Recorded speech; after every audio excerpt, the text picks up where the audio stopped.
Machine maintenance this week po. Goods naman po ang Fuji. Cutter platter po. This week po, lagi po namin siyang nagagamit. Since ang mga order po is button pin and keychain po. And tumblers. Kakatapos lang po mag-cut ng 450 pieces po na tumbler ni Roman. ID po, may for printing po kami. Yung kay Jenra po.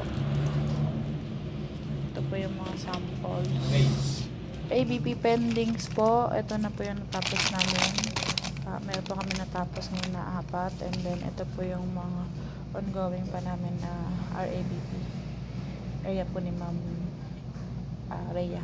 For stocks naman, kompleto naman po lahat ng stocks namin. Wala naman pong critical sa papel. Same din po sa toner ng Fuji. Wala rin naman pong critical stocks. Kompleto po lahat. Mga SOR namin. Dalawa po dito for approval din, yung isa ongoing na po. May mga for take pa po kami. Yan lang po.